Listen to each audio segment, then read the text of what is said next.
Some people chase connection until they disappear in the effort. Others numb the ache so deeply they forget it was ever there. Both are just different ways of running from the same wound.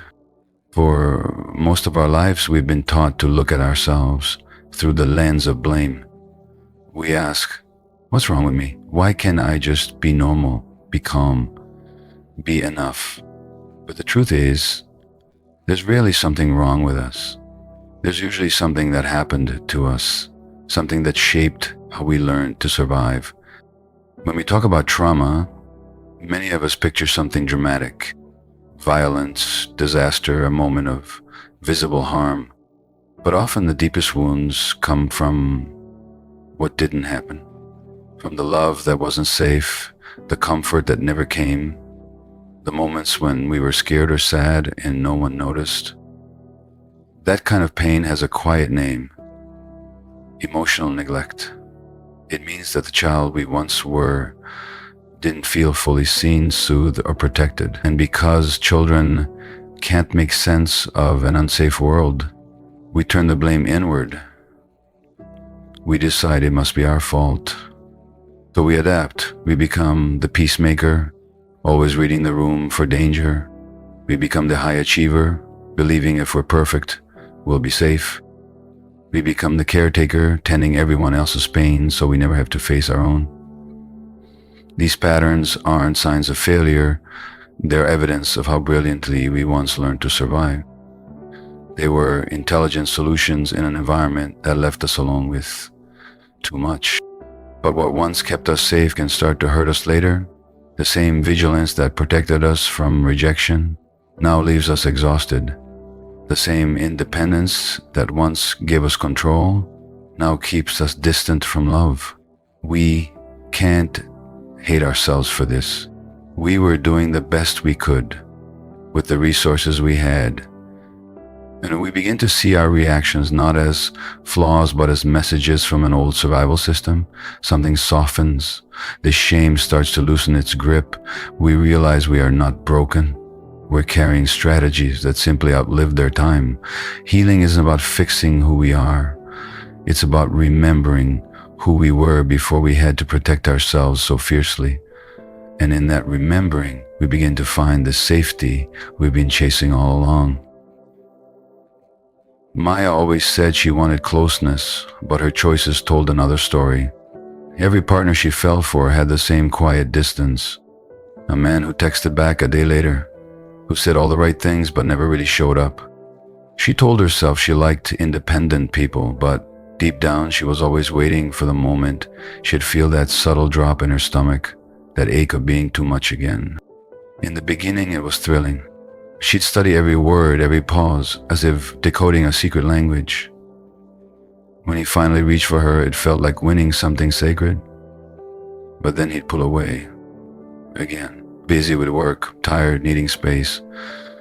And Maya would shrink, smiling, saying it was fine. She learned early how to make herself smaller to stay close.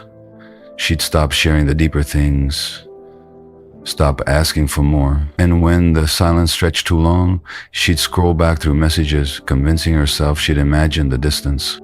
Her friends told her she deserved better. She agreed, in theory. But every time someone kind and consistent showed up, she couldn't feel the spark. Their steadiness felt foreign, almost boring.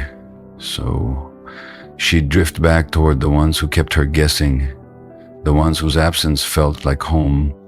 She didn't see that her nervous system wasn't chasing love. It was chasing familiarity. Maya's childhood wasn't violent or loud. It was quiet in the kind of way that leaves echoes. Her parents provided what they could, but affection was rare, praise conditional. When she cried, she was told she was overreacting. When she reached out, no one reached back. So she learned the art of self-containment. She became good, helpful, easy to be around. She thought if she could stay calm enough, people would stay. What she didn't know was that part of her stopped expecting to be met at all. Years later, that same logic still ran the show. She'd sense distance and blame herself. She'd overthink every interaction, trying to earn the closeness that should have been freely given. When partners withdrew, she felt an old, wordless panic rise in her chest, the body remembering being unseen. And when someone finally did offer steady love, her guard went up. Safety felt suspicious. It didn't match her map of connection. From Maya's story, we can see three quiet truths. First, early misattunement, when our emotions weren't noticed or mirrored, teaches the body that love is uncertain, that we must perform to keep it. Second, we carry this learning forward, mistaking unpredictability for passion and calm for disinterest. And third, our nervous system, not our logic, chooses our partners. It seeks what feels known, even if it hurts. But awareness begins to change everything. Once Maya started noticing her patterns with tenderness instead of shame, she could pause before reaching for the familiar. She could sense the young part of herself that still feared being left and begin to soothe it rather than chase it away. And in that pause, before the next text, the next hope, the next heartbreak, something new began to stir, as if a small light was learning how to stay lit, even when no one else was holding the match. Ethan looked like someone who had it all together. He woke before dawn, gym bag by the door, inbox cleared before most people's alarms went off. His coworkers admired his focus, his calm tone under pressure, the way he could handle 12 things at once without flinching. But no one saw what happened in the quiet after midnight.